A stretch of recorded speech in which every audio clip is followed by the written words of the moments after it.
नमस्कार मंडळी. महाराजा सयाजीराव गायकवाडांच्या कर्तृत्वानं पावन झालेल्या या परिसरामध्ये मला आपण सर्वांनी या कार्यक्रमासाठी निमंत्रित केलं, त्याबद्दल मंदाताई आणि मुजुमदार सर आणि आपण सर्व या कार्यक्रमाचे संयोजक आहात, सर्वांचे मी प्रथम आभार मानतो. बडोद्यामध्ये माझं खरं तर 15 वर्षापूर्वी येण्याचे योग होते. मी 18 वर्षापूर्वी तंट्या भिल्लावर कादंबरी लिहिली होती. ब्रिटिश सत्तेच्या विरुद्ध 19 वर्ष लढलेल्या एक सामान्य भिल्लाचा इतिहास मी 6-7 वर्ष ब्रिटिश कागदपत्रामध्ये तापी नर्मदेच्या खोऱ्यामध्ये फिरून गोळा केला आणि जेव्हा पुस्तक प्रकाशित झालं त्यावेळेस ते पुस्तक वाचून माझे अहमदाबादचे आणि बडोद्याचे लेखक, आमच्या साकेत प्रकाशनाचे लेखक मधुकर शंकर प्रधान सरांचं मला पत्र आलं की तुम्ही तंट्या भिल्लावर खूप चांगलं पुस्तक लिहिलं, बडोद्याचे सयाजीराव गायकवाड महाराजावर तुम्ही काम करा, लिहा. आणखीन दुसरे माझे एक मित्र नागपूरचे भास्कर लक्ष्मण भोळे, फार मोठे साहित्यिक विचारवंत, त्यांनी मला त्या सुमारास सांगितलं की बाबा, हिंदुस्थानामध्ये 2 सामान्य माणसं असामान्य काम करून गेलीत. सामान्य माणसं असामान्य काम करून गेली, त्यातील तंट्या भिल्लावर तू खूप चांगलं काम केलं. एक सामान्य भिल्ल ब्रिटिश सत्तेविरुद्ध संघर्ष करतोय, स्वार्थासाठी नाही तर गरिबांना लुबाडणारा सावकार, गरिबावर अन्याय करणारे पोलीस यंत्रणा याच्या विरुद्ध तंट्याने गरिबांना मदत केली. हा गरिबाचा कैवारी होता, त्याचा तू इतिहास लिहिला. तसाच आणखी एक भारताचा सुपुत्र आहे, शेतकऱ्याचा पोरगा, दैवयोगाने बडोदा गादीवर दत्तक पुत्र जातो, राजा बनतो आणि त्याने केलेलं काम हिंदुस्थानामध्ये सर्व क्षेत्रामध्ये अलौकिक असं काम आहे. तू अभ्यास कर. माझे काही मित्र आहे समीक्षक, त्यांच्याशी बोलत असताना विषय निघाला की आता नवीन काय लिहितोस. मी त्यांना म्हणालो की मी आता महाराजा सयाजीराव गायकवाडावर कादंबरी लिहिण्याची माझी तयारी सुरू झाली. माझ्या समीक्षक मित्राने मला नावमेद केलं. ते म्हणाले, तुला बहुतेक चरित्रात्मक कादंबरीकार व्हायचं दिसतं. आणि तो रिमार्क्स माझ्यातील लेखकाला नावमेद करून गेला आणि मी सयाजीराव महाराजांचं काम करण्यासाठी सुरुवात करत असताना सुद्धा सोडून दिलं. 10 वर्षे मी त्या विषयाकडे बघितलं नाही. मधल्या काळामध्ये मटका जुगार वेशाच्या संदर्भात मी कादंबरी लिहित होतो. त्यानिमित्ताने होमवर्क करणं फिरणं काम सुरू होतं आणि त्याच काळामध्ये आमच्या घरी एक अलौकिक घटना घडली आणि त्या घटनेने पुन्हा माझ्यातील लेखकाला एक वेगळंच आव्हान निर्माण केलं. त्या घटनेसंबंधी मी आज आपणासमोर बोलणार आहे. म्हणजे तंट्या भिल्ला बाजूला गेला, महाराजा सयाजीराव विषय बाजूला पडला, मटका जुगार वेशावरचं माझं काम चालू ते बाजूला पडलं आणि मला वेगळ्या विषयाकडे वळावं लागलं. तो विषय असा की एका दिवशी माझ्या पाठच्या भावाचा फोन आला आणि भावाने सांगितलं की कृष्णाने जाळून घेतलं. कृष्णा हा माझ्या पाठच्या भावाचा मुलगा, माझ्या मुलाच्या वयाचा. माझ्या वडिलांच्या मृत्यूनंतर वडील लवकर गेले. या कृष्णाच्या वडिलांनी म्हणजे माझ्या लहान्या भावाने मला शिकवलं आणि मी आज जो काही आहे त्यामध्ये माझ्या भावाचा फार मोठा वाटा होता.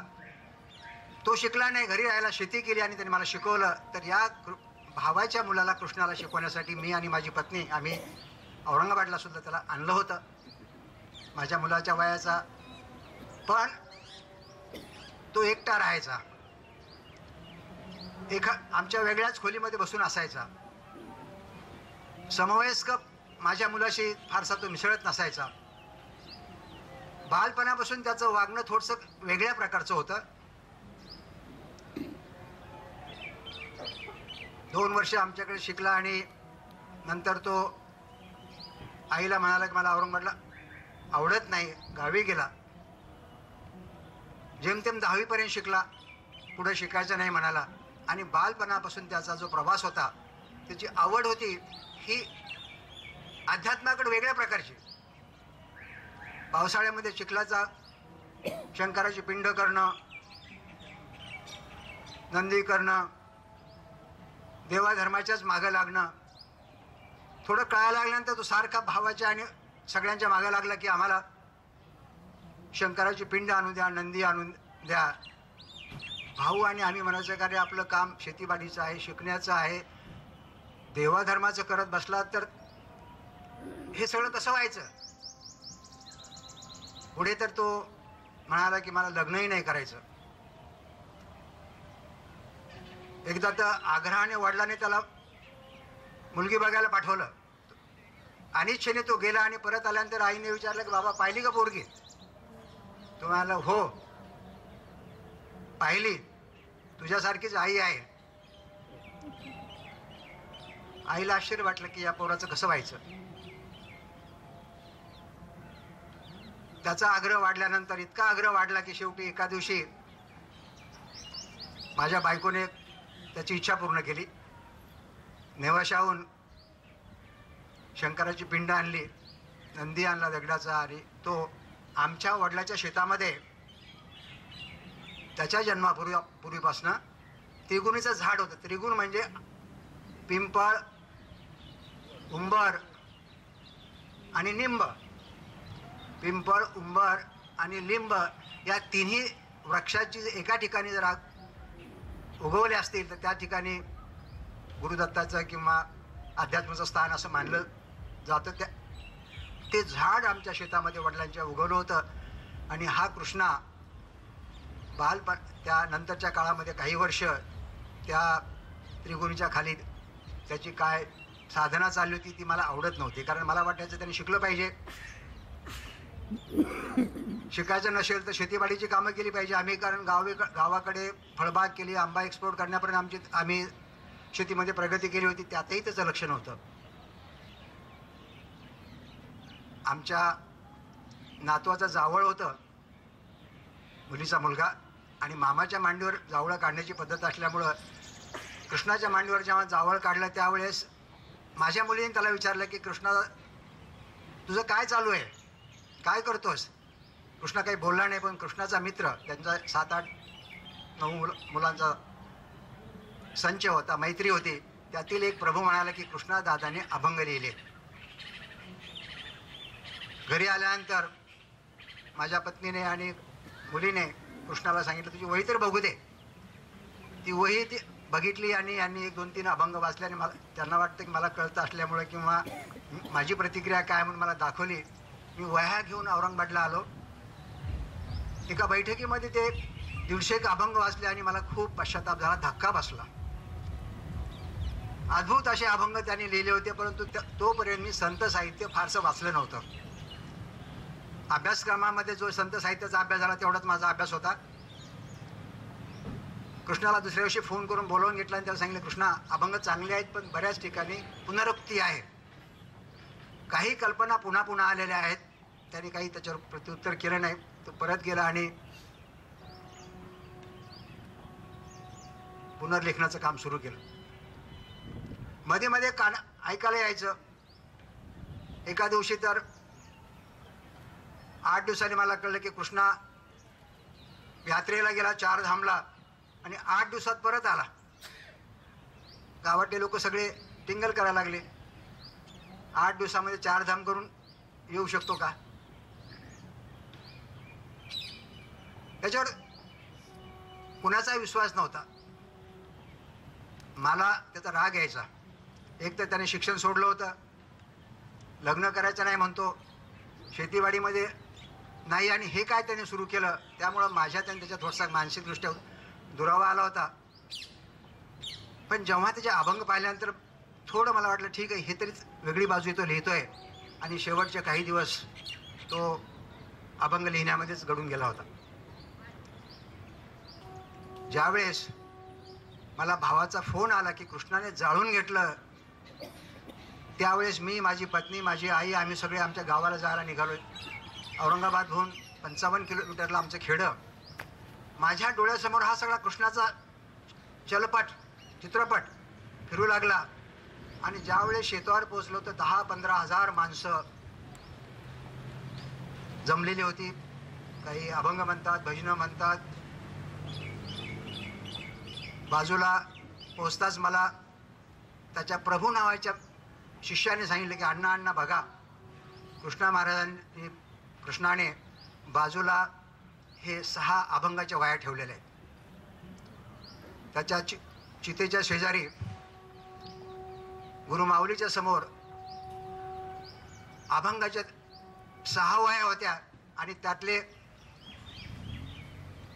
काही अभंग काढून मला प्रभूंनी दाखवले शेवटचे. आणि ते अभंग वाचून मला कळेना काय, कारण त्याने जो शेवटचा अभंग लिहिला आहे तो अभंग मी पहिल्यांदा वाचला. प्रभूने मला दाखवलं की कृष्णादादाने शेवटचा हा अभंग लिहिला आणि तो निघून गेला. तो शेवटचा अभंग असा आहे, कारण मी उलट सांगतोय, कारण इथून मला त्याच्या अभंगाची ओळख व्हायला लागली.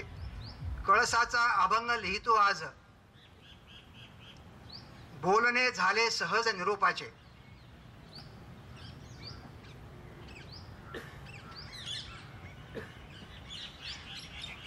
श्वास माझे गेले संपूर्ण श्वास झालो मी सावकाश. आता बोलण्या अवकाश उरला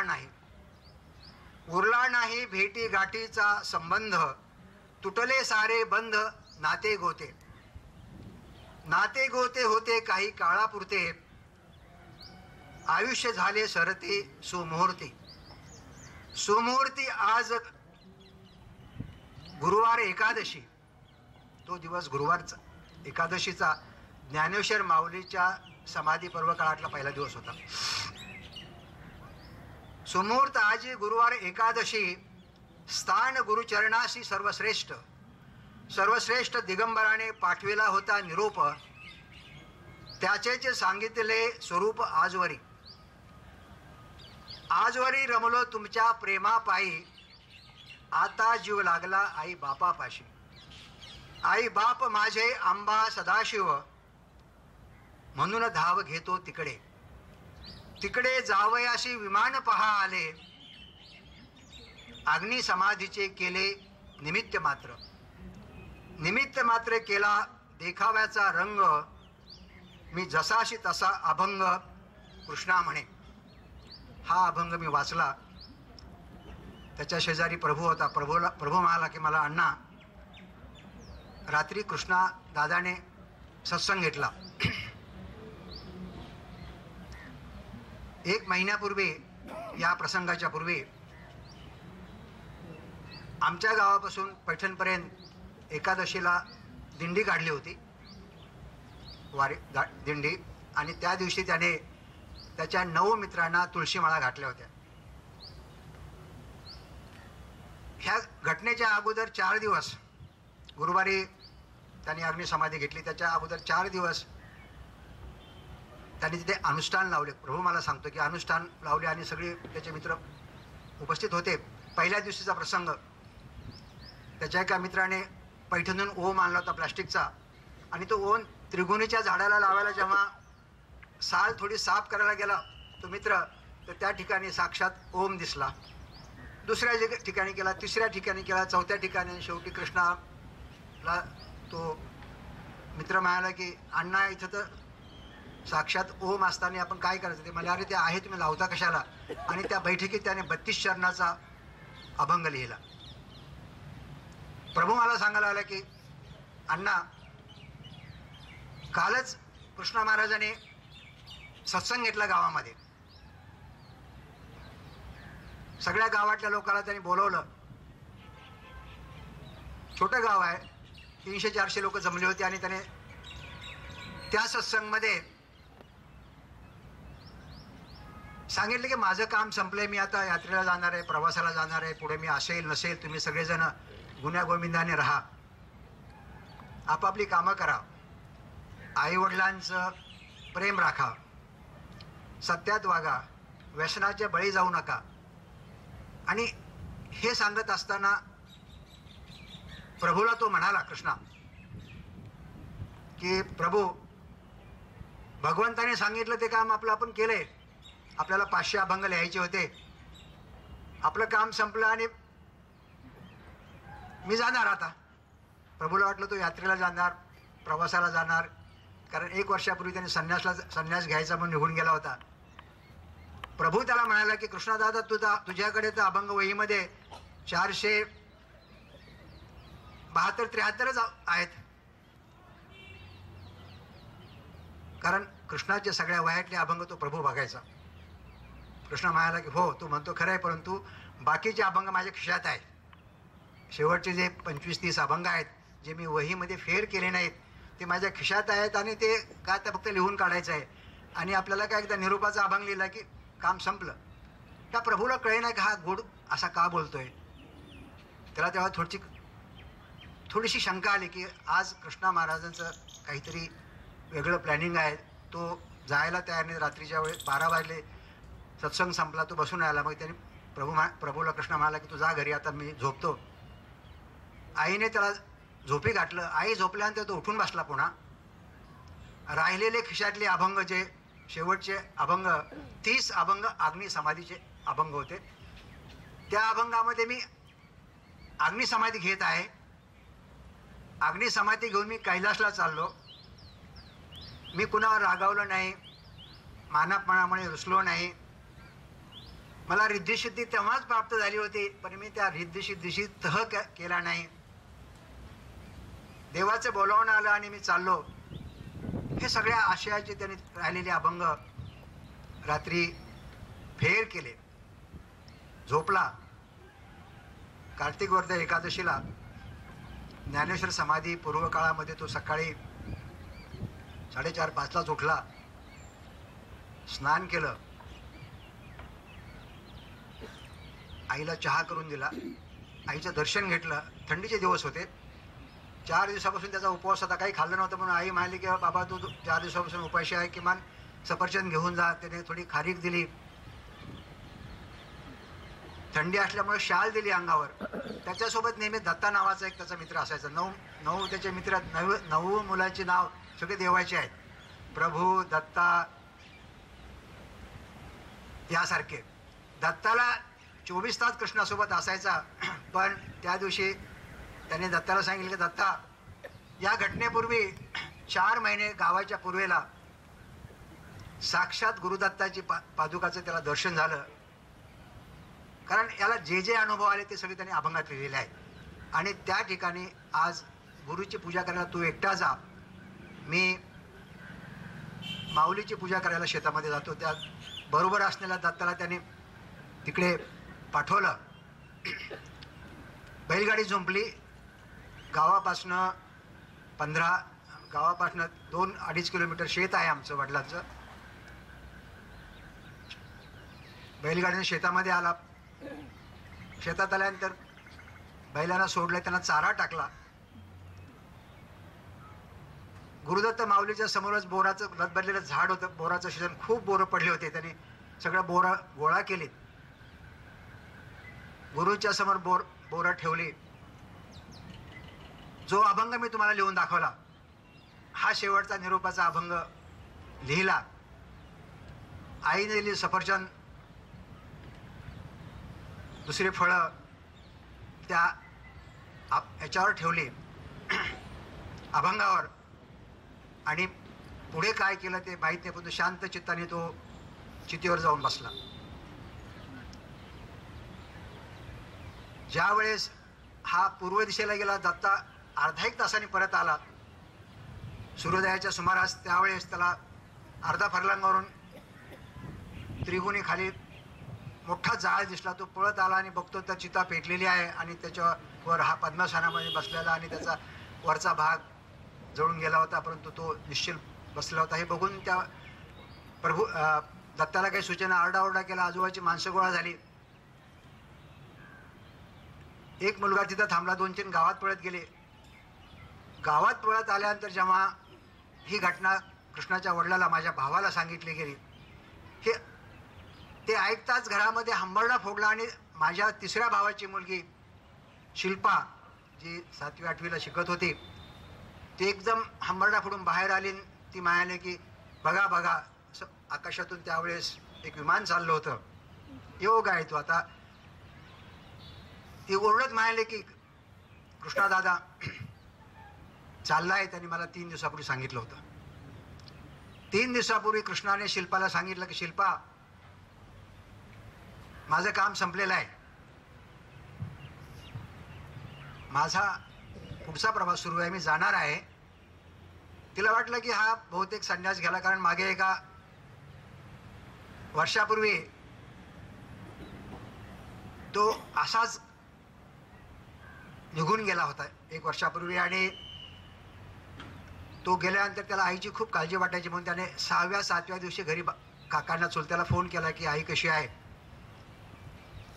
माझ्या लहान्या भावाने सांगितले की कृष्णा, गेले 8 दिवस आईने अन्न पाणी बंद केलेलं आहे, तू जर परत आला नाही तर ती प्राण देईल.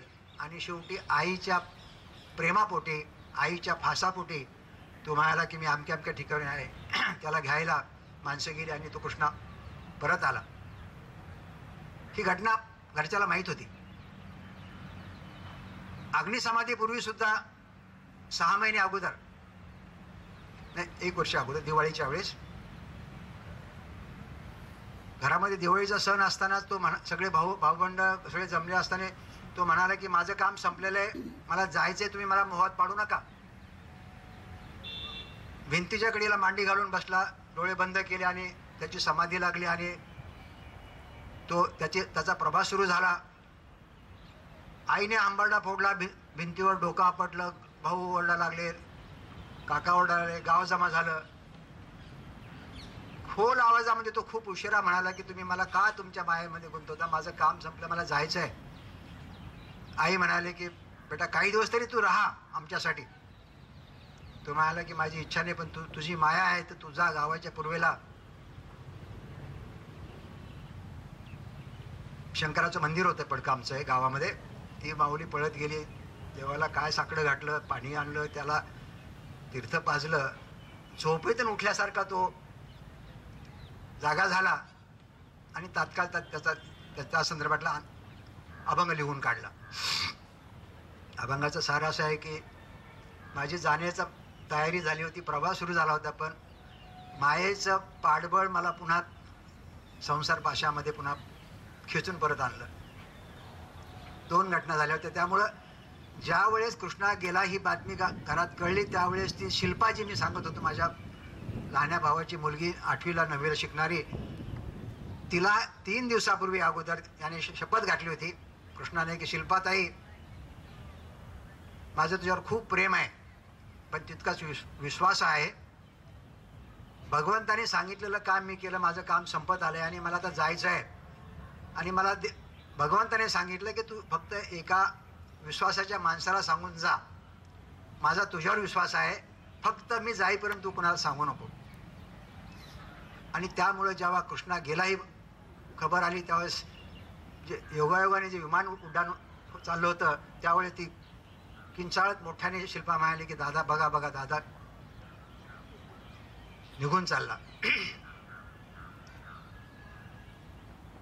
हे सगळं माझ्यासाठी फार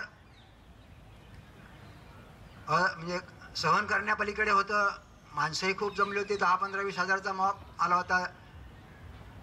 पोलिस जमा झाले होते, कारण ती कायद्याच्या दृष्टीने आत्महत्याच होती. अभंग वाचल्यानंतर त्यातून वेगळंच समोर आलं होतं. काय करावं सुचत नव्हतं, कुणाचं सांत्वन करावं.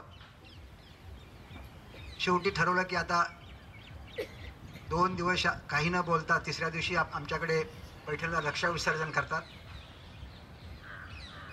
संध्याकाळी जेव्हा मी औरंगाबादला पुन्हा परत आलो तर कृष्णाचे जे 9 शिष्य होते त्याच्याशी कृष्णाने बोलताना किंवा कधीतरी चर्चा केली होती की माणसाने या काळामध्ये जर आपल्याला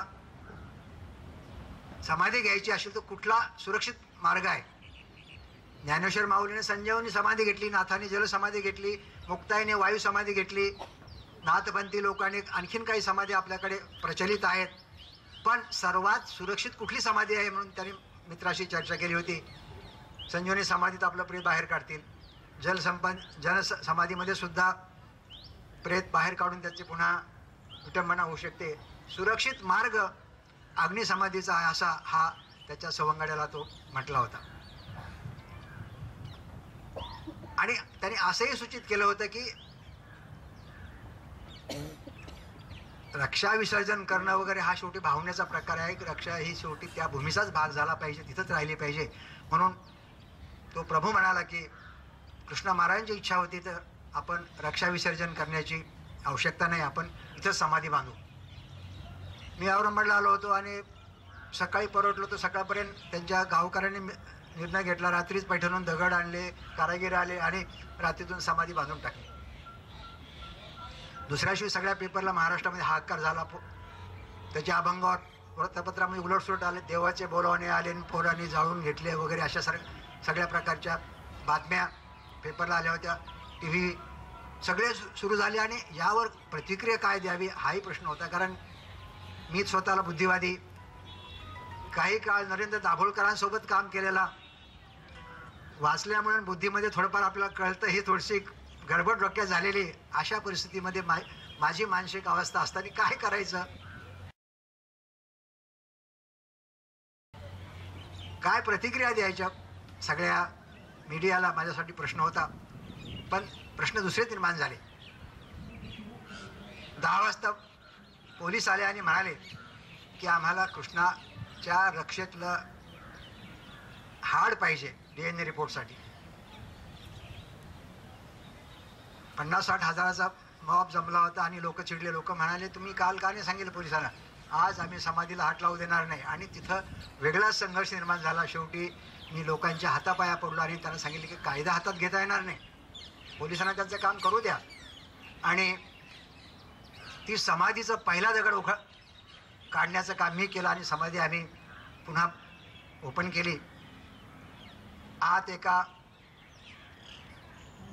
पांढऱ्या कापड्यामध्ये त्यांच्या रक्षा आणि एका कलशामध्ये, मातीच्या कलशामध्ये रक्षा ठेवली होती. परंतु शोकांतिका अशी की हाड सापडेना याच्यामध्ये. पोलिसांना आम्ही सगळे परेशानी. शेवटी एक थोडासा तुकडा सापडला. पोलिसाचं समाधान झालं, आमचं समाधान झालं. त्याच्या वडिलांचं आईचं रक्त घेऊन ते DNA रिपोर्टसाठी हैदराबादला पाठवलं. पुन्हा समाधी बांधली. कृष्णा गेला आणि त्याच्या ठिकाणी खूप वेगळे प्रश्न सुरू झाले आमच्यासाठी. दररोज लाखो लोक दर्शनाला यायला लागले. कृष्णाने अभंगात जे सांगितलं होतं हे करू नका ते सगळे प्रकार तिथं. गंडा सुरू झाला, ताळी सुरू झाला, दुकानं सुरू झाले, बुवा महाराज सुरू झाले.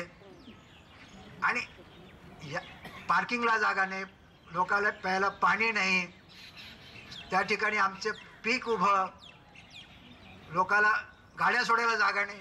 शेवटी माझं शेत 10-12 एकर शेत मी पिकाचं सोडून पार्किंगसाठी करायचं. शेवटी जे करू नये ते सुरू, ते थांबवणं खूप अवघड होतं. पण शेवटी मी ठरवलं की आता बारकाईने आणि कृष्णाचे अभंग पुन्हा मी वाचले आणि माझ्या मनामध्ये माझाच गोंधळ सुरू झाला.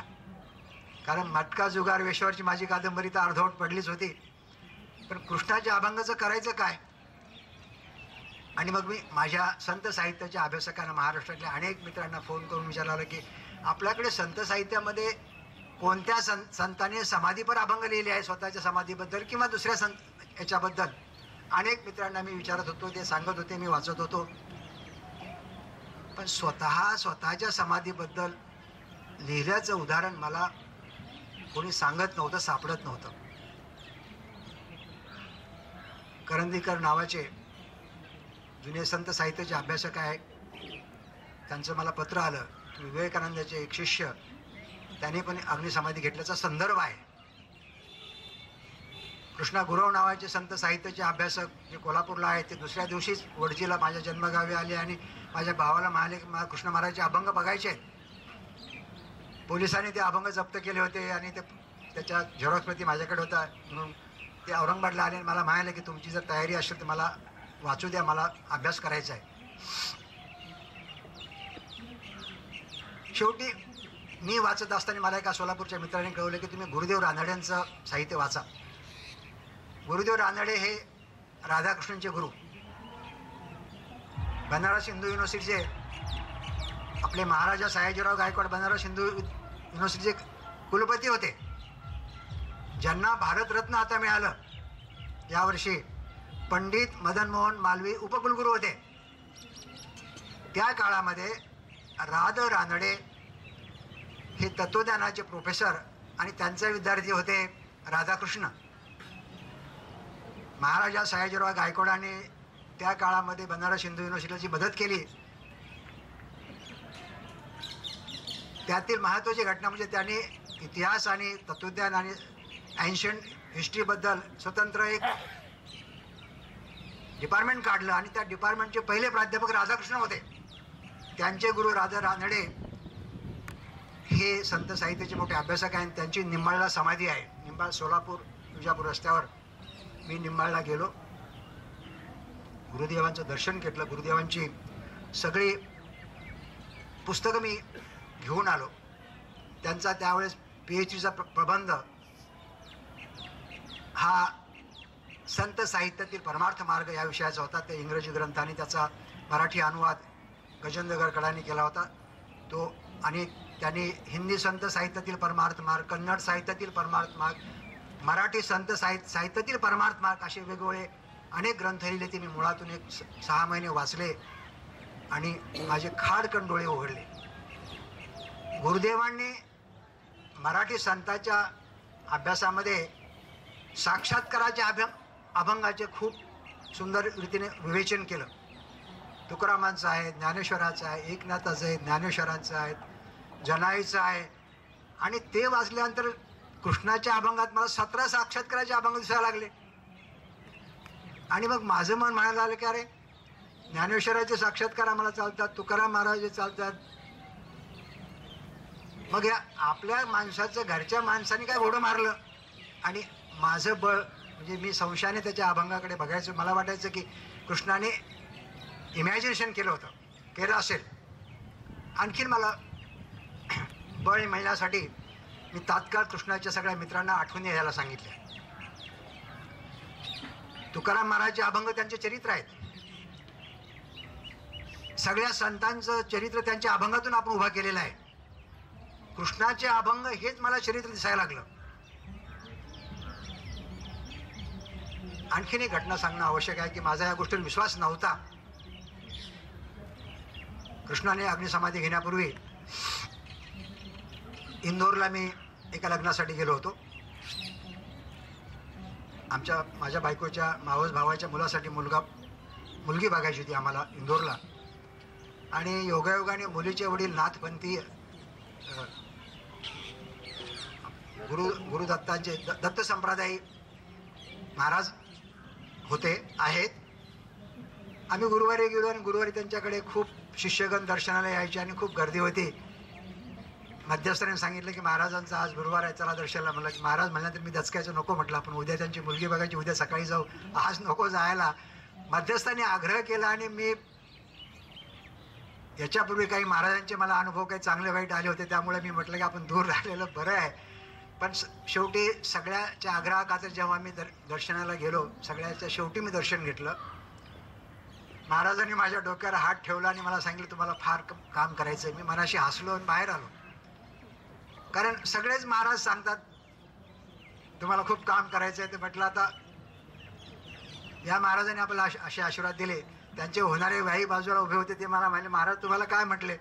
मी गमतीनं आमच्या मेहुण्याला म्हणले तुमच्याकडे लक्ष ठेवायला सांगितलं महाराजांनी.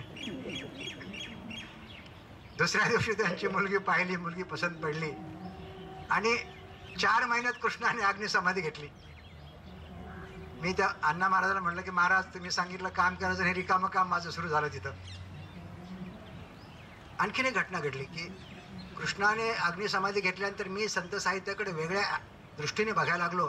माझे काही संत साहित्याचे मित्र औरंगाबादमध्ये म्हणाले की औरंगाबादमध्ये एक गुरुजी आहेत, रिटायर्ड शिक्षक आहेत, त्यांच्याकडे संतांच्या जवळजवळ 100 संतांच्या कुंडल्या आहेत. मी म्हटलं चला गुरुजींची परीक्षा पाहूयात. कृष्णाची जन्मतारीख, त्याच्या आईवडिलाचं नाव आणि ते घेऊन मी गेलो आणि गुरुजींच्या समोर बरीच गर्दी होती. त्यात माझा नंबर लागल्यानंतर मी सांगितलं की हा माझा पुतण्या आहेत, कामधंदा करत नाही, जरा योग बघा. त्या गुरुजीने कच्ची कुंडली मांडली आणि माझ्याकडे संशयाने बघितलं. मला म्हणाले हा जिवंत नाही. मी गुरुजींचे पाय पकडले. म्हणलं माफ करा, मी तुमची परीक्षा बघितली. आणि मी सांगितलं की त्या माझ्या पुतण्याने काही दिवसापूर्वी जाळून घेतलं अग्निसमाधी. ते म्हणजे तुम्ही बाबा भांडका, कारण पेपरमध्ये त्या काळामध्ये बरंच उलटसुलट माझ्याबद्दल कृष्णाबद्दल आलं होतं. ते म्हणाले बरं झालं तुम्ही आलं, तुमचं आमचं काही जुळतं का आपण बघू, बसा म्हणाले. त्यांनी कुंडली मला म्हणाले बसा, आणि त्यांनी 5 मिनिटात कुंडली मांडली. मला ते म्हणाले की मी ठोक ताळे सांगतो कुंडलीचे, सविस्तर कुंडली उद्या लिहून देतो, तुमचं आमचं काय जुळतं बघूयात. पहिले ते मला म्हणाले की या वर्षापासून या वर्षापर्यंत त्याची गुरुची महादशा आहे. काय झालं? मी म्हटलं हो गुरुजी. तो लहानपणापासून मागणी करायचा की मला दत्ताची मूर्ती आणून द्या, शंकराची पिंड आणून द्या, नंदी आणून द्या. आम्ही आणून देत नव्हतो, पण शेवटी तो माझ्या बायकोच्या मागे लागला खूप. काकू आई बाबा ऐकत नाही, तुम्ही तरी करा. आणि मग माझ्या पत्नीने त्याला जी पिंड आणि मूर्ती आणून दिली आणि त्याची स्थापना केली. ती गुरुजींची तारीख वर्ष जुळलं होतं. आणि ज्या दिवशी गुरुजींनी सांगितलं की त्याचा प्रवास संपला, त्या दिवशी त्यांनी अग्निसमाधी घेतली होती. गुरुजी म्हणाले हा नाथपंथी योगी आहे. त्याच्या अभंगामध्ये 50% अभंग गुरु दत्तात्रयांचे आहे. तिसरी गोष्ट गुरुजींनी सांगितले की हा त्याच्या राहिलेल्या कामासाठी याचा जन्म होता. त्याचं काम संपल्यानंतर त्याला काही राहण्यामध्ये काही रुची नाही असं त्याच्या पत्रिकेत योगे त्यांनी सगळीकडे लिहून ठेवलंय. मी या कामासाठी आलो, माझं काम संपलंय, मी जात आहे, आनंदाने जात आहे. आणि शेवटचं सांगितलं ते मात्र फार धक्कादायक होतं. ते म्हणाले त्याच्या कुंडलीमध्ये अग्नी प्रवेश योग आहे. माझी अवस्था फार म्हणजे विचित्र झाली. मी शेवटी घाबरत त्यांना म्हणलो कृष्णा तर गेला, आता माझं काय, माझेच तुम्ही कुंडली बघा आता, कारण तिथं खूप वेगवेगळे प्रॉब्लेम सुरू झाले. पोलीस चौकशीतून आम्ही तर सुटलोच, कारण त्याच्यामध्ये त्याने लिहून दिलेलं आहे डाईंग डिक्लेरेशन आमच्या मतीवर आलं. त्यांनी अग्निसमाधी मी घेत आहे शेवटचे अभंग असल्यामुळे पोलीस चौकातून आम्ही सुटलोच. DNA रिपोर्ट सुद्धा आला. त्याच्यामध्ये सुद्धा कृष्णानेच जाळून घेतलं, कारण त्याच्यापूर्वी 4-6 महिन्यापूर्वी अमरावतीला एका जैन साधूने समाधी असं जाळून घेण्याचा प्रयोग केला होता. आणि ती साध्वी 8 दिवसांनी मित्रासोबत सांगितलं पोलिसांनी पकडली होती. पोलिसांना वाटलं की याने असंच केलं असेल काहीतरी आणि कुणाला तरी दुसरंच काहीतरी जाळलं असावं, म्हणून DNA रिपोर्टमध्ये रिपोर्ट आला की हा तोच आहे. तिसरी गोष्ट की तिथल्या ह्या गोष्टी थांबवायला मला खूप त्रास गेला की त्याच्या नावाने काही लोकांनी तावीत आणले होते, त्या तावीतच विकायला सुरू केले. मी सांगितलं काही स्वामी यायला लागले की कृष्णा महाराज माझ्या स्वप्नात आले, ते म्हणाले वडजीला जा, तुम्ही तुमची वाट बघतोय. म्हणजे तिथं येऊन आपलं बसताना या देवस्थानामध्ये काही स्वामीने सुरू केलंय. या सगळ्यांना आवरता मला माझे 6 महिने माझं लिखाण थांबलं. व्यवसाय तर मी काही गेले 15 वर्ष करत नव्हता, कारण माझा मुलगा आणि सून आमचे काम करत असल्यामुळं सुदैवाने आम्ही, पण माझं एक 6 महिने वर्षभर माझं लिखाण थांबलं. आणि तिथं मी थोडंसं वेगळ्या अंगाने त्याकडे बघायचे की लोक खूप तिथं दर्शनाला यायला लागले.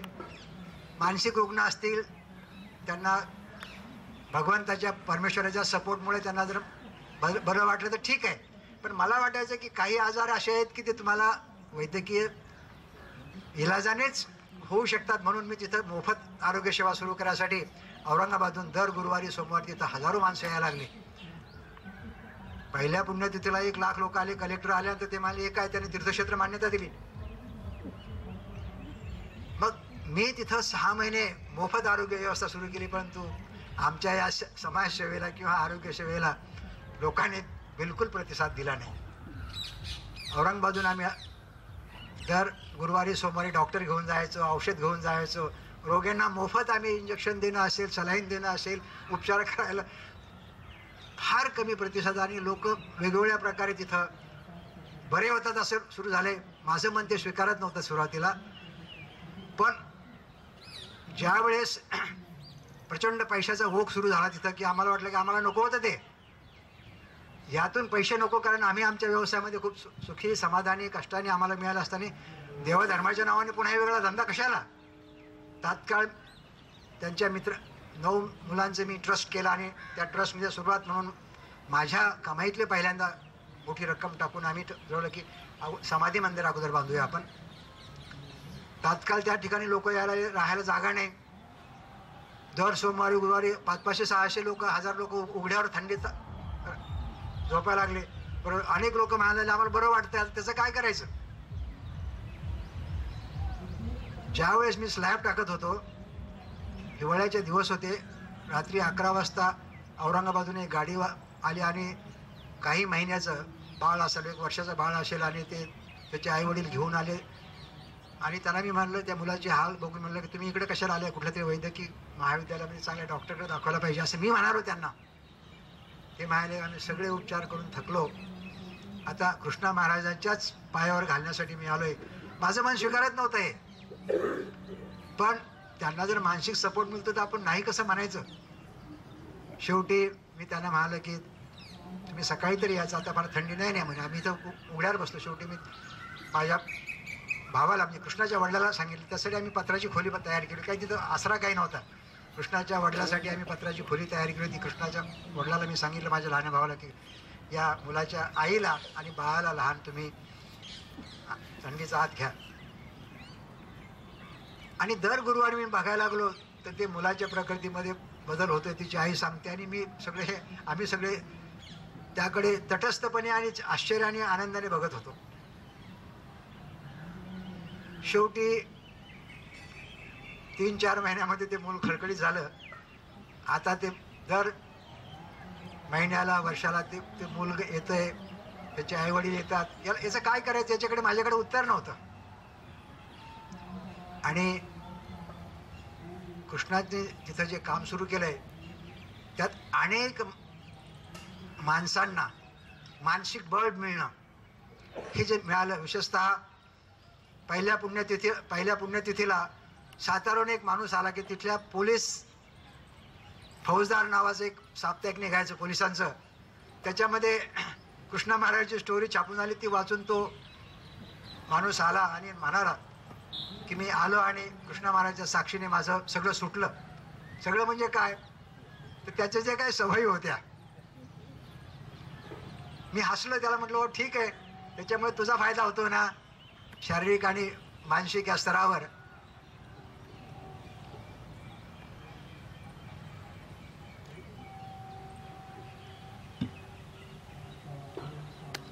या चमत्काराने, मी चमत्कार म्हणतो त्याला, अद्भुत नाही, अनेक असे उदाहरण घडू लागले. पण मला वाटायला लागलं की या गोष्टीला आपण प्रोत्साहन न देता कृष्णाने अभंगामध्ये सांगितलं तेच महत्त्वाचं आहे. मग पहिल्या वर्षी आम्ही ठरवलं की आपण आता बाकी गोष्टी करण्यापेक्षा कृष्णाचे अभंग छापले पाहिजे. संत साहित्याचे अभ्यासक ज्यांनी तुकाराम महाराजांवर PhD केली असे आमचे मित्र डॉक्टर एकनाथ पगारांना मी सगळे अभंग दिले, आणि त्यांना म्हटलं की या अभंगाचं तुम्ही वर्गीकरण करा. माझी कोंडीच होती. मग शेवटी मी ठरवलं की आपणच त्याच्यावर लिहिलं पाहिजे आता. आणि लिहित असताना, कारण मी कादंबरी कसं लिहायचं मला माहिती आहे, कारण कादंबरीमध्ये आम्ही वास्तव आणि कल्पनेची सरमिसळ करून वेगळी मांडणी करत असतो. चरित्रामध्ये वेगळं, लिहावं लागतं. पण कृष्णा महाराज तसं नव्हतं, कारण त्याला मला कादंबरी लिहायची नव्हती. चरित्र आणि कादंबरीच्या सीमारेषेवर असलेलं असं मी जेव्हा लिहायला लागलो, ते लिहून झाल्यानंतर मी माझ्या 8 मित्रांना पाठवलं. माझं प्रत्येक हस्तलिखित मी 4-5 माझ्या मित्रांना, समीक्षकांना, वाचकांना पाठवत असतो. माझी जी पद्धत आहे त्यामध्ये वेगवेगळ्या मित्रांच्या वेगवेगळ्या प्रतिक्रिया आल्या.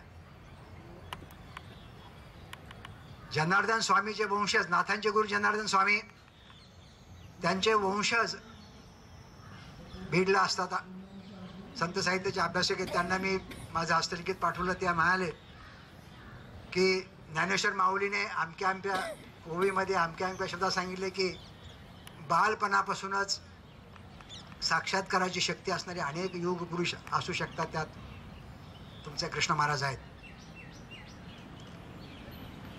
काही मित्रांनाही माझं लिखाण आवडलं नाही, कारण त्याच्यापूर्वी मी दशक्रियावर कादंबरी लिहिली होती 20 वर्षापूर्वी. दशक्रिया म्हणजे दुसऱ्याच्या मरणावर ज्यांची पोटं असतात, कोणी जर मेलं नाही तर दिवसाची सुरुवात होऊ शकत नाही. काही लोकांची लाकडं विकणारे असतील, डोकं भाजणारे न्हावी असतील, राखेतून पैसे काढून पोट भरणारी मातंग समाजाची मुले असतील, दशक्रियावर उदरनिर्वाह करणारी पुरोहित असतील, तिरडीचं सामान विकणारे माणसं असतील, या सगळ्यांचं दुसऱ्याच्या मरणावर आहे. आणि एखाद्या दिवशी जर कोणी मेलं नाही तर ते म्हणतात की आजचा दिवस खाळा जातो का आपला. अशा विचार मी कादंबरी लिहिली. आमच्या मित्रांनी खूप कौतुक केलं. ते मित्र मात्र कृष्णाच्या योगीकडे संशयाने बघायला लागले. ते स्वतःला पुरोगामी समजत होते. संत साहित्याचे जे अभ्यासक होते त्यांना ज्ञानेश्वर एकनाथ तुकारामांचे चमत्कार, अभंग, साक्षात्कार चालत होते. आजच्या काळात कोणी जन्म घेईल ह्याबद्दल त्यांची विश्वास नव्हता. तिसरा जर म्हणाला की अरे कादंबरी नाही, चरित्र नाही, याचं काय करायचं. कारण आमच्या साहित्यामध्ये अभ्यासकांच्या डोक्यामध्ये फॉर्म असतात, आकृतीबंध. कादंबरी अशी असली पाहिजे, चरित्र असं असलं पाहिजे, हे काहीच नाही. हा योगीतला प्रयोग आमच्या सगळ्या मित्रांना संभ्रमात पाडला. मी विचार केला की मला त्यांची काळजी नव्हती. मला मित्रासाठी मी लिहित नव्हतो. की जसं जसं कृष्ण मला उमगत गेला, त्याच्या आईच्या तोंडून कसा मला समजला, शिल्पाने मला कृष्ण कसा सांगितला, माझ्या पत्नीशी तो कसा बोलला असेल, माझ्या भावाशी कसा बोलला असेल, माझ्याशी कसा बोलला असेल, या सगळ्या त्यातून तो कृष्ण आम्ही योगी या कादंबरीमध्ये मांडत गेलो. आणि आमच्या समीक्षकांना मात्र पंचायत झाली की याचं काय करायचं. कादंबरी नाही, चरित्र नाही, हे काही कुठलाच फॉर्म नाही. ही कादंबरी जेव्हा प्रकाशित झाली, औरंगाबादला नरेंद्र दाभोळकरांचं विद्यापीठात व्याख्यान होतं. ते संत तुकाराम महाराजांनी अंधश्रद्धा, भुवाबाजी, गरिबांना आडणारे लुटणारे साधू याच्याबद्दलचं सगळं व्याख्यान मी त्यांचं 1.5 तास ऐकलं. आणि मी त्यांना व्याख्यानानंतर भेटायला गेलो आणि त्यांना सांगितलं, तुमचं व्याख्यान मी आताच ऐकलं, तुम्ही जे तुकारामाबद्दल सांगितलं तसलेच अभंग कृष्णाने लिहिले आहेत. हो हो, ते म्हणाले तुमच्या पुतण्याने आत्महत्या केली. म्हणलं हो, कृष्णाने आत्महत्या केली. ज्ञानेश्वर महाराजांनी सुद्धा आत्महत्या केली म्हणणारे काही वर्ग आहे, आजही आहेत. त्याचं आपण काय करतो. ज्ञानेश्वरांच्या समाधीचे अभंग नामदेवाने लिहिले, पण कृष्णाच्या समाधीचं त्यांनी स्वतः लिहिलं. गुरुदेव रानड्याने साक्षात्काराचे अभंग लिहिले, त्याला तुम्ही काय म्हणायचं. कृष्णाने पहिल्या अभंगात लिहिले, त्रिगुणी खाली गुरुजीने त्यांना कानात सांगितलं, अभंग आहे की तुझी मी वाट बघतोय, तात्काळ गाणगापूरला निघून ये. अभंग आहे. तो वडिलांना म्हणतो की मला यात्रेला जायचं गाणगापूरला, शेतीवाडीचं काम न करता. दुसऱ्या दिवशी गाणगापूरला जातो, गुरुमाऊलीचं दर्शन घेतो. गुरुमाऊलीने स्वप्नामध्ये दृष्टांत दिला, आशीर्वाद दिले. सकाळी अभंग लिहितो. गुरुमाऊली दुसऱ्या अभंगात सांगतो, गुरुमाऊली सांगतात की तुझं काम संपलं आता इथलं, तू यात्रेला निघ. तो अभंग लिहितो, गावी येतो आणि वडिलांना म्हणतो की मला चारधामला जायचं. वडील म्हणतात की तू काम करत नाही, शेतीवाडीचं काम करत नाही आणि हे सगळं करतोय. पण वडिलांची इच्छा थोडी पॉझिटिव्ह होती. आईला मात्र वाटायचं की त्याने एकट्याने जाऊ नये, बरोबर कोणीतरी ठेवावं. शेवटी एकटाच निघतो. 8 दिवसात परत येतो आणि गावामध्ये मित्रांना सगळ्यांना सांगतो की मी चारधाम करून आलो. सगळे टिंगल करायला लागले. 8 दिवसामध्ये चारधाम करून येणं कसं शक्य आहे? तो अभंगात लिहितो, वायू वेगळे चारधाम केले, गुरु माऊलीने सर्व घडविले. पहिला अभंग आहे तो तुमच्या सोमनाथला जातो. सकाळी समुद्रकिनारी समुद्रात आंघोळ करतोय, उभा राहतो. तर साक्षात दत्तात्रयाने दर्शन दिलं आणि तो म्हणतो की गुरुमाऊली माझ्याकडे काहीच नाही, तुम्हाला मी आता काय वाहू? पाणी जल घेतलं आणि गुरुमाऊलीला लिहिलं, अभंग लिहून टाकला. बनारसला गेला. बनारसमध्ये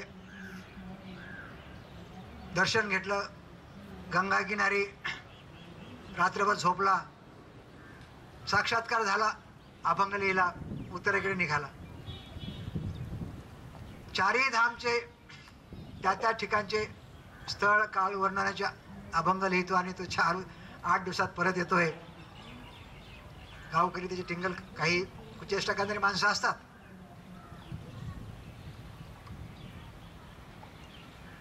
हे एक एक साक्षात्काराचे अभंग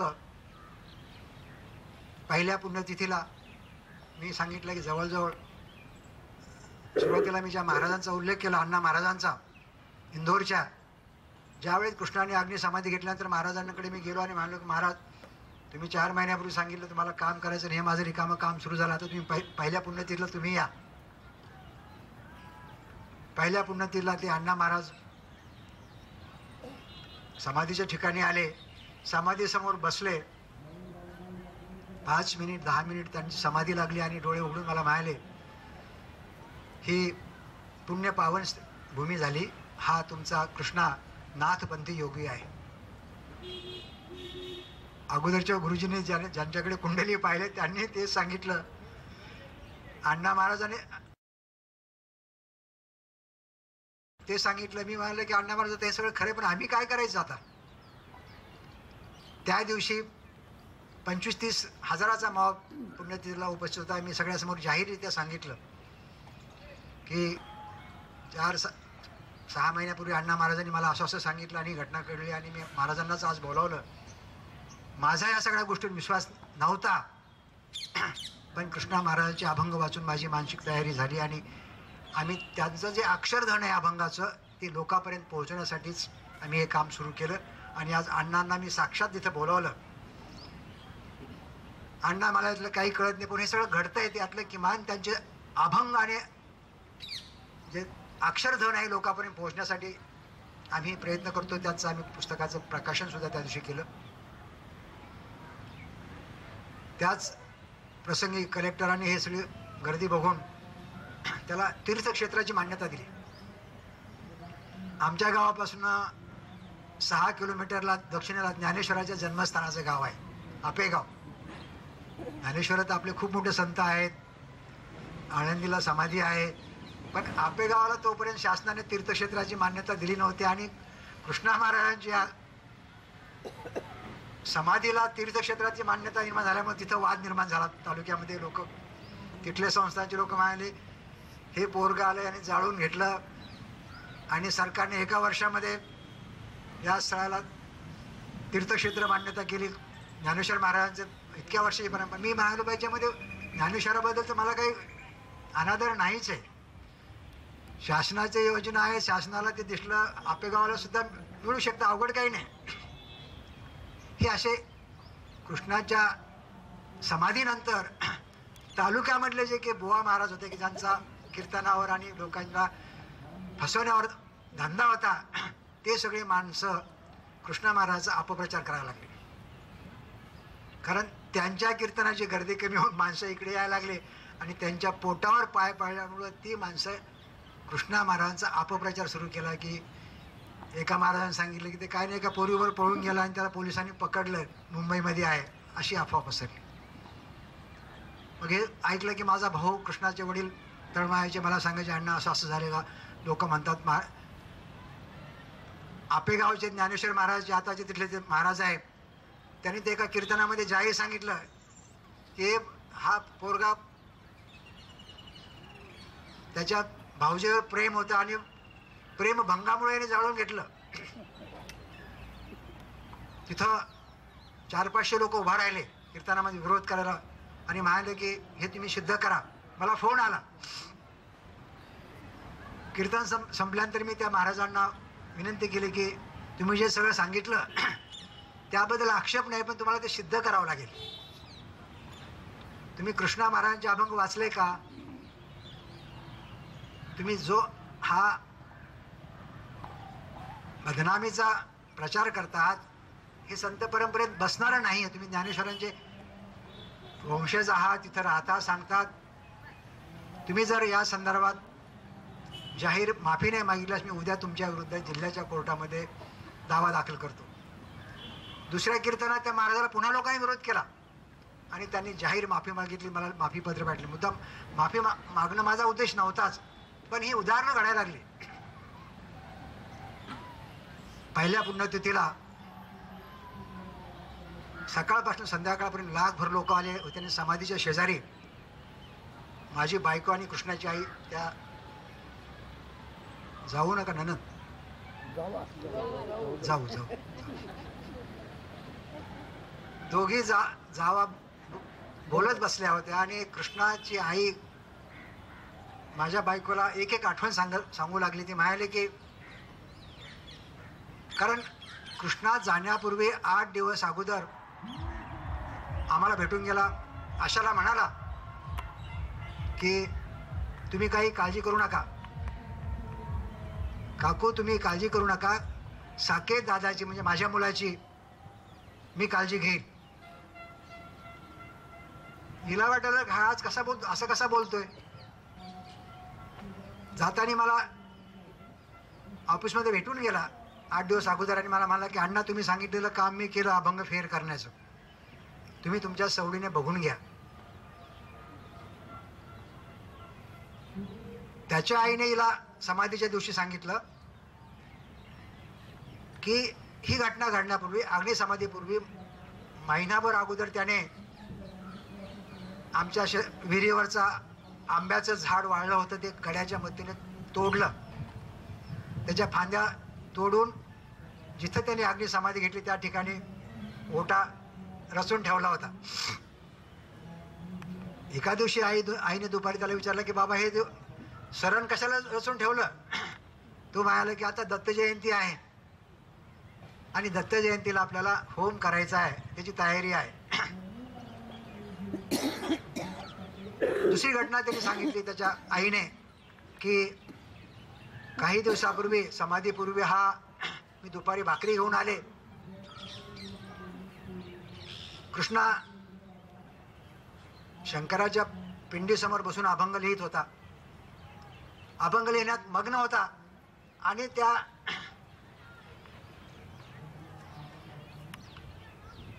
पिंडीवर फणा उभारून नाग उभा होता.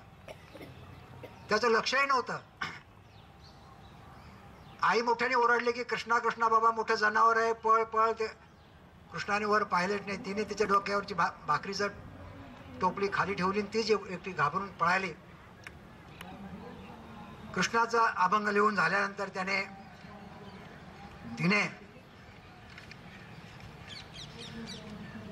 वर बघितलं. तो फणा उभारलेला नाग असा होता. त्याला त्याने नमस्कार केला तो नाग सळसळत बाजूच्या सीताफळाच्या झाडावर गेला. अभंग कृष्णाने लागलीच अभंग लिहायला सुरुवात केली. तो अभंग मी वाचला होता, पण त्या अभंगावर माझा विश्वास नव्हता.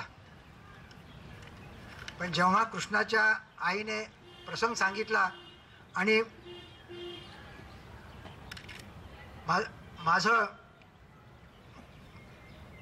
मला स्वतःला लाज वाटली की आपण त्याच्याकडे संशयाने आपण बघायला लागलो.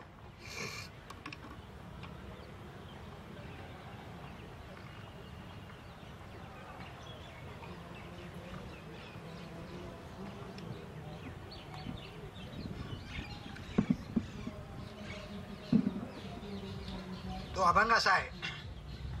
फणा उगारून नागेश मजपडे उभा, लवकर म्हणे निघा वेळ आता झाली. वाट पाहे आवडी स्वामी कैलासवासी, कर्मेना हो त्यासी चलावे म्हणे गा. ऐका हो आजी निरोप ऐसा आला, कृष्णा चालता बोलता गेला शिवपुरी.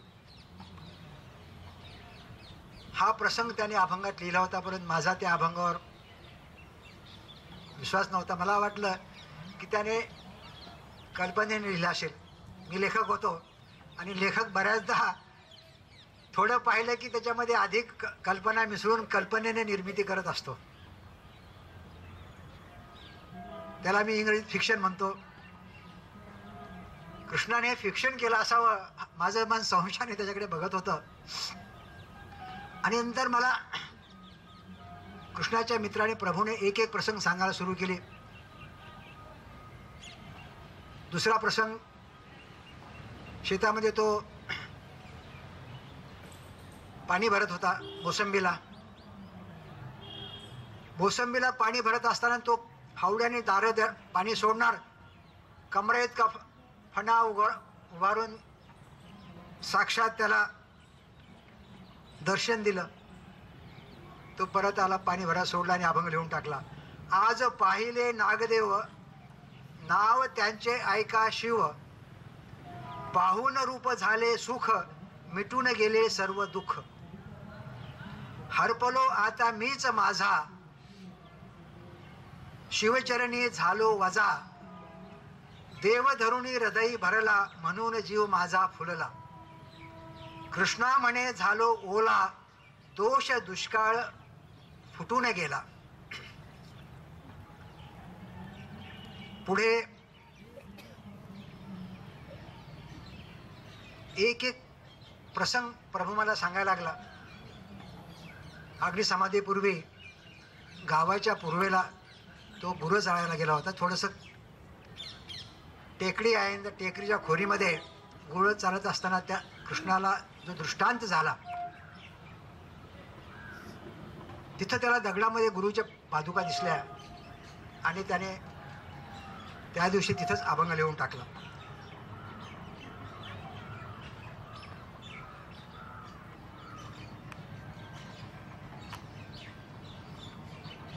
तो अभंग असा आहे.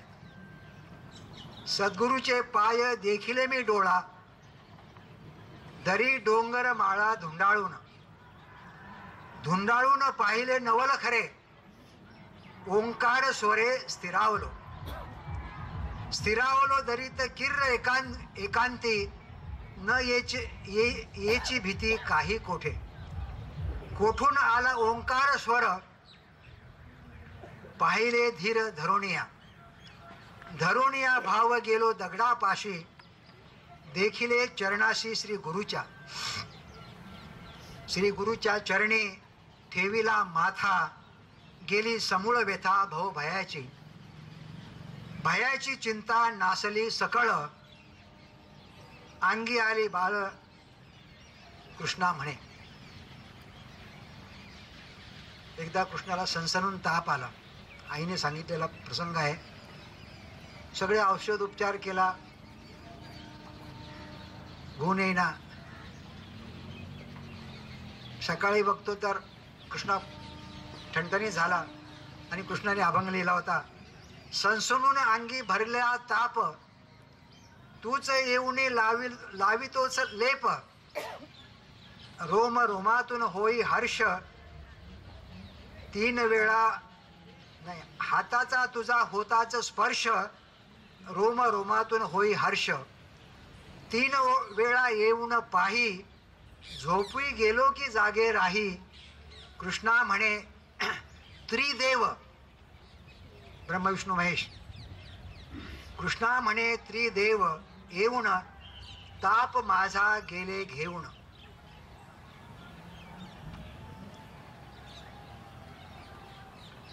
ज्या टेकडीचा मी उल्लेख केला त्या टेकडीची दंतकथा अनेक वर्ष आमच्या गावात सांगितली जात होती. माझ्या आजीने मला सांगितली होती गोष्ट.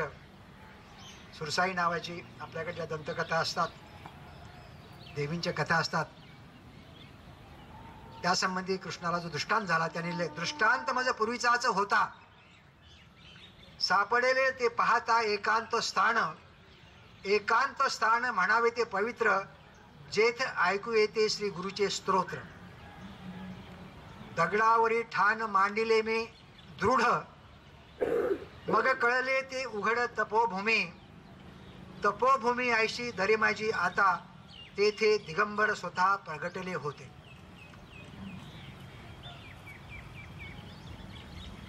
गुरुच्या कृपेने हे सगळं घडते असं तो वेगवेगळ्या दृष्टांतमध्ये सांगायला लागला. आणि त्याने जेव्हा अग्निसमाधी घेतली त्याच्या अगोदर त्याने ज्ञानेश्वरांनी जसं पसायदान लिहिलंय, सर्व विश्वाचं कल्याण कृष्णाने जाता जाता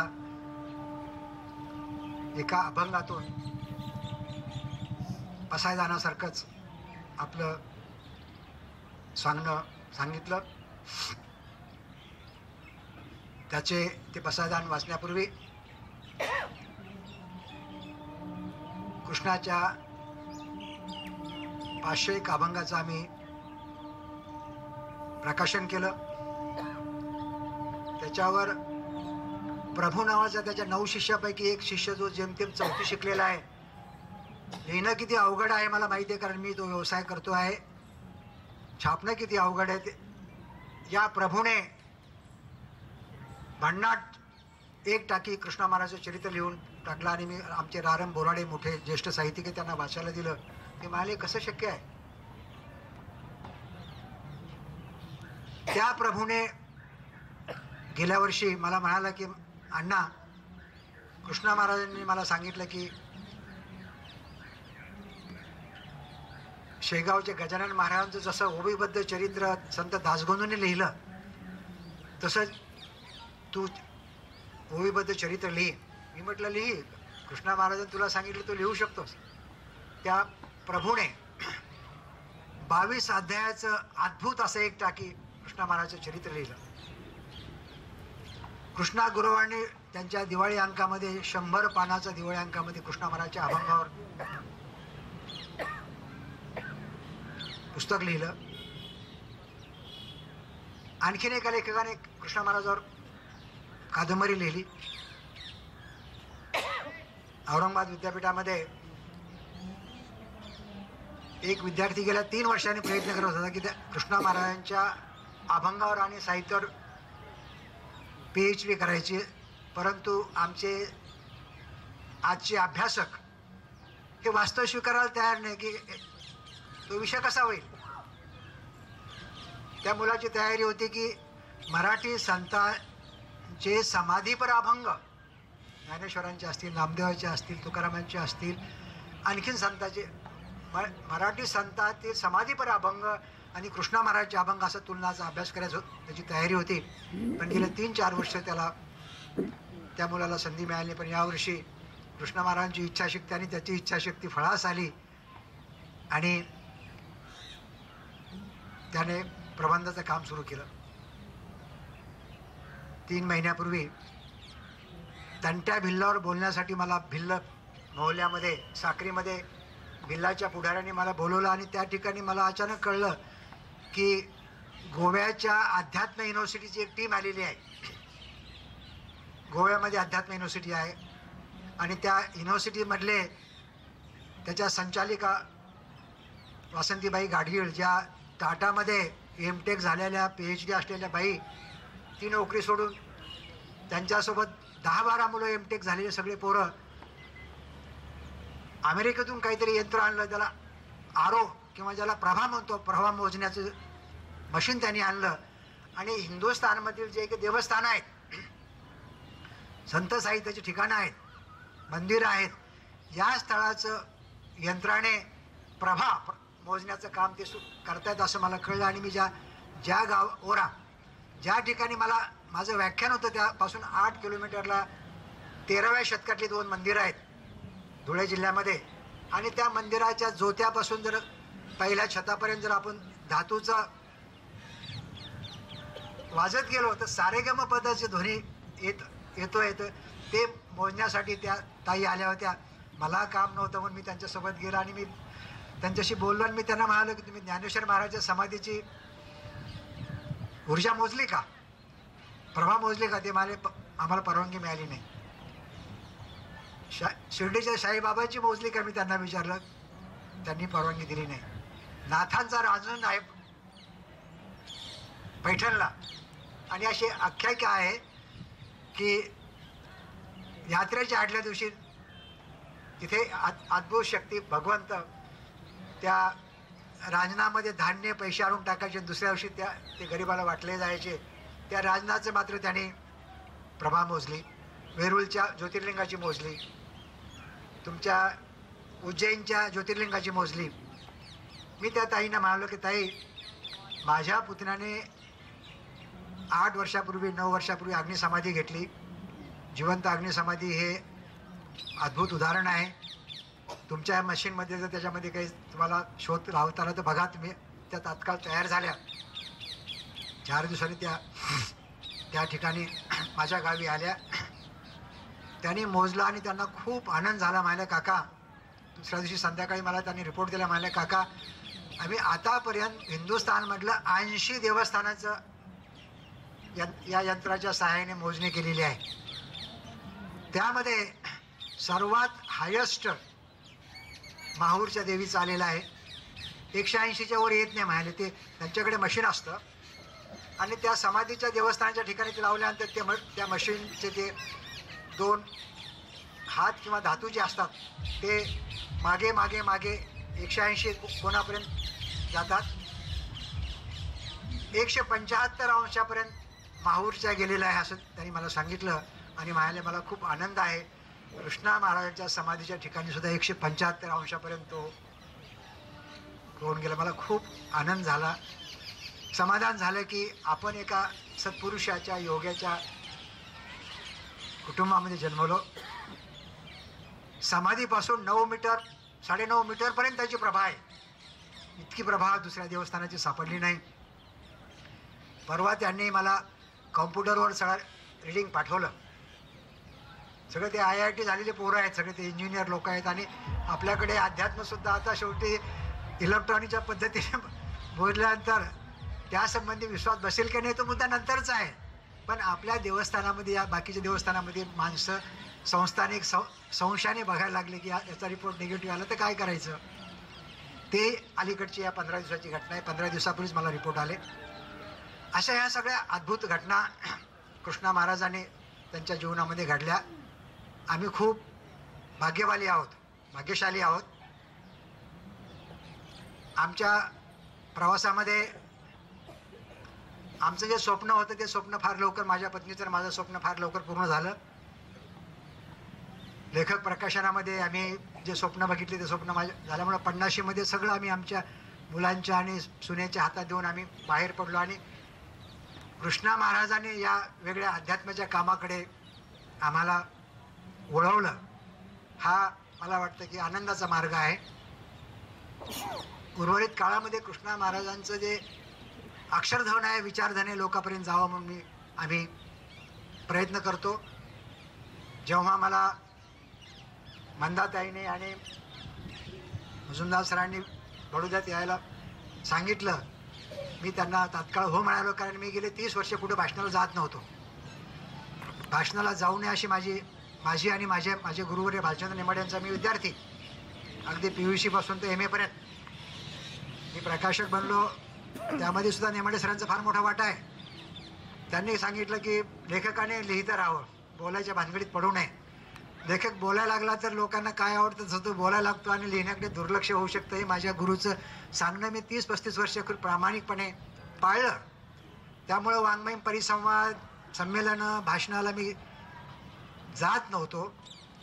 सातत्याने माझं लिखाण आणि वाचन करत आलो. परंतु सयाजीराव महाराजांचं लिहिलं आणि कृष्णा महाराजांची घटना घडली तेव्हापासून मी ठरवलं की आपण गेलं पाहिजे. म्हणून गेल्या 3-4 वर्षामध्ये मी कृष्णा महाराजांच्या संदर्भात फिरायला लागलो आणि 4 वर्षामध्ये मी महाराजा सयाजीराव गायकवाडांसाठी महाराष्ट्रामध्ये गावोगाव जिथं बोलवतील तिथं सगळ्यांना सांगतो, मला मानधन नको, माझ्या खर्चाने मी येणार. ज्या महाराजा सयाजीराव महाराज हे लेखकाचे, प्रकाशकाचे पोशिंदे होते. माझं स्वप्न होतं, मला लेखक व्हायचं होतं, प्रकाशक व्हायचं होतं आणि त्याचे प्रेरणा आमचे महाराजा सयाजीराव गायकवाड होते.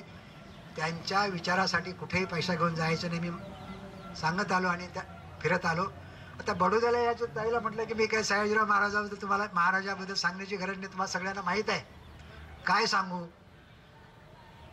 तंट्या भिल्ल एक विषय होता, पण त्याच्यापेक्षा मग मी त्यांना पटकन म्हणालं की अग्नी समाजातला कृष्णा माझा पुतण्या या संबंधी मी बोलेल. ते मी बोलण्याचा प्रयत्न केला. कृष्णाचा विषय 2-3 तास न संपणारा आहे. आपण त्याचे अभंग वाचा,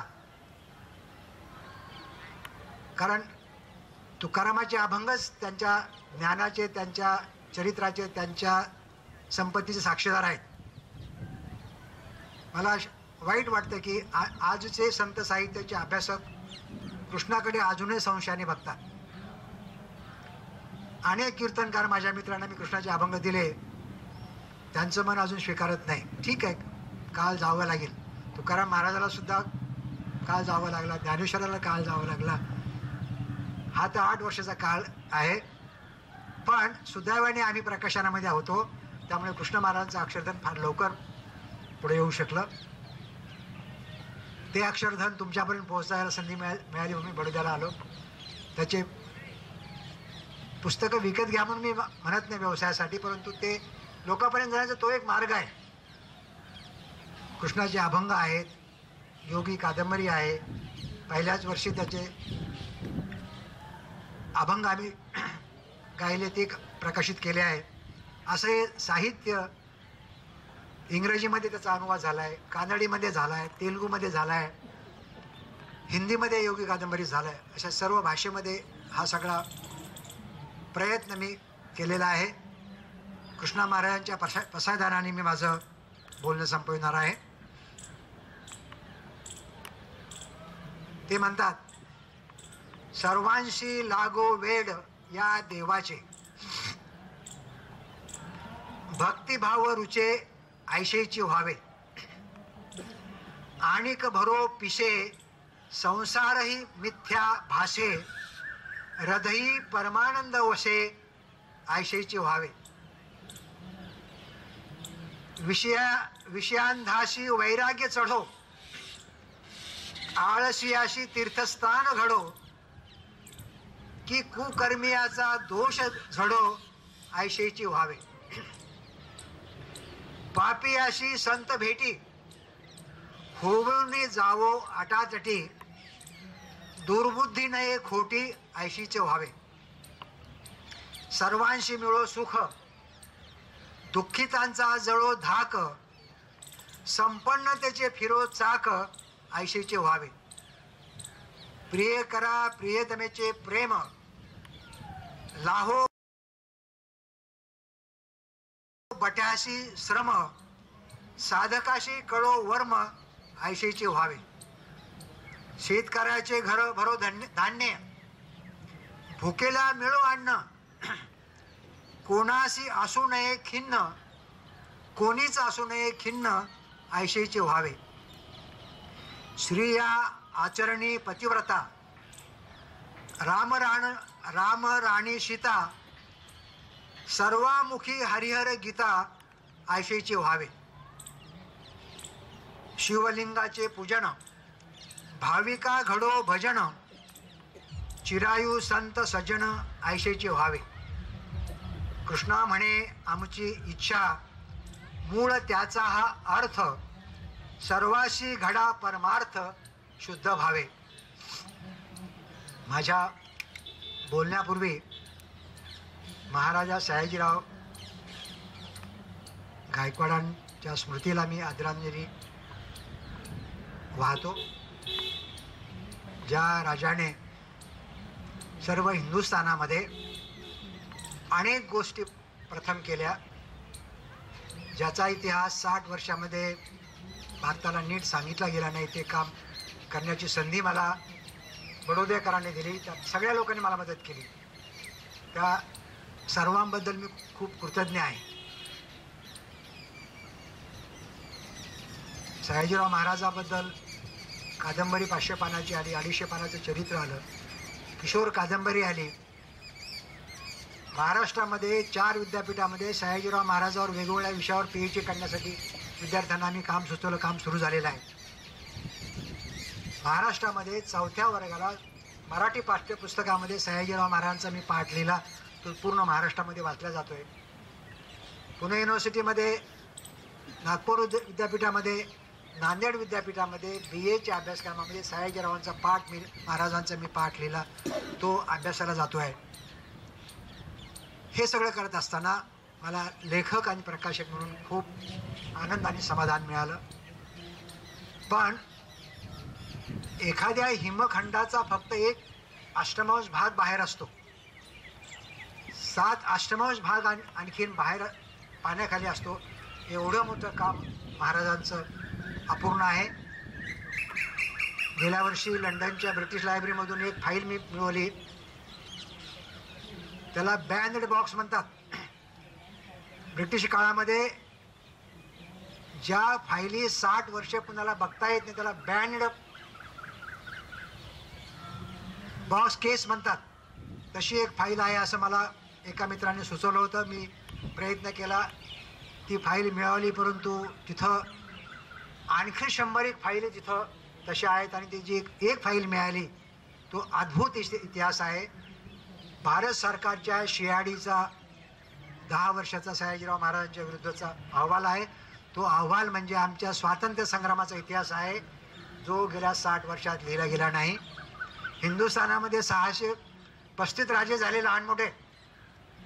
उघडपणे ब्रिटिश सत्तेविरुद्ध संघर्ष करणारा हा एकटा महाराजा, बडोद्याचा महाराजा नाही, भारताचा महाराजा होता. हे सगळं आता माझं नवं पुस्तक येतं, स्वातंत्र्य लढा आणि सयाजीराव गायकवाड. पण 100 फायली अजून लंडनच्या ब्रिटिश लायब्ररीमध्ये पडले आहे. हे आमच्या हिंदुस्थानचं धन आहे, अक्षरधन आहे. इतिहास हा काळाच्या ओघामध्ये पडून असतो. जाणत्या माणसाने त्याचा शोध घेतला पाहिजे. आपण सगळेजण आशा करूयात परमेश्वर सगळ्यांना सुबुद्धी देईल आणि ते धन हिंदुस्थानामध्ये पुन्हा येईल आणि त्याचा अभ्यास नवी पिढी करेल. नुकतंच गेल्या 2 महिन्यापूर्वी महाराजा सयाजीरावांचे एक महत्त्वाचे अधिकारी, उजवे हात महाराजा सयाजीराव गायकवाडांचे क्रांतिकारक खाशीराव जाधव यांच्यावर मी पुस्तक लिहिलं. आज आनंद मला याचा आहे की खाशीराव जाधवांचे नातू सत्यव्रत जाधव साहेब पण आज आले आणि त्या मला खूप आनंद आहे की त्यांच्या साक्षीने मला या गोष्टीचा उजाळा देता आला. आज महाराष्ट्रामध्ये बहुजनांच्या ज्या 100% संस्था, शिक्षण संस्था आहे, त्या संस्थाला बडोद्याचे महाराजा सयाजीराव गायकवाडांकडून त्या काळामध्ये विशेष फंड जो दिला त्याचे खाशीराव जाधव साहेब अध्यक्ष होते. आणि आज महाराष्ट्रातल्या सगळे जे शिक्षण सम्राट आहेत ते आपल्या महाराजा सयाजीराव गायकवाडांच्या शिष्यवृत्तीवर ते शिकू शकले. ते काम मी कर्तव्य मी केलं. हे खाशीराव जाधव क्रांतिकारक हे अरविंद घोषांचे क्रांतिकारकांचे मित्र होते. आजचा जो आपला अरविंद आश्रम आहे त्या ठिकाणी क्रांतिकारक अरविंद घोष 9-10 वर्षे होते. हे माझ्या नव्या पुस्तकामध्ये मी लिहिलं आहे. माझ्या कामाला मर्यादा आहे. एकटा बाबा बांडे काम करू शकणार नाही. हे काम टीम वर्काने व्हायला पाहिजे. मी गेले 4-5 वर्ष महाराष्ट्राच्या विद्वानांना मित्रांना विनंती करतोय, हे काम सगळ्यांनी कर्तव्य म्हणून केलं पाहिजे. बाबा बांडे एकटा करू शकणार नाही, पण अजून माणसं या कामाकडे बघत नाहीत. सयाजीराव महाराज गुजरातचे नाहीत, महाराष्ट्राचे नाहीत, तर त्या काळातल्या हिंदुस्थानातल्या सगळ्या युगपुरुषांना सयाजीराव महाराजांनी मदत केली. गांधींचे गुरुजी गोखले असतील, गांधी असतील, सुभाषबाबू असतील, लोकमान्य टिळक असतील, यादी जर आपण बघितली, इथल्या पुरातत्व विभागामध्ये यादी जर तुम्ही बघितली, तर हिंदुस्थानातील सर्व मंडळींना अगदी मुस्लिम अलीगड कॉलेजपासून तर बनारस हिंदू युनिव्हर्सिटीपर्यंत महाराजा सयाजीराव, मी जी यादी केली, माझ्याकडे 6 कोटींची यादी मला ओझरती सापडली. ती 60 कोटीपर्यंत जाऊ शकते, परंतु हे काम मला एकट्याला करणं शक्य नाही. ते काम तुमच्यासारख्या ज्येष्ठ वाङ्मयप्रेमी माणसाने नव्या पिढीला सांगितलं पाहिजे. हे कामसुद्धा होणं आपल्या सगळ्यांचंच काम आहे. मी आपले आभार मानत नाही, कारण तुम्ही मला इथं बोलवल्यामुळं मला दुहेरी काम म्हणजे कृष्णा महाराजाबद्दल सांगितलंच आणि सयाजीराव महाराजावर संबंधी मी जे काम केलं ती तुमच्या संबंधीची कृतज्ञतासुद्धा मला व्यक्त करता आली. तुमच्या सर्वांची मला खूप मदत झालेली आहे. त्याबद्दल मी आभार व्यक्त करून माझं बोलणं संपवितो. धन्यवाद.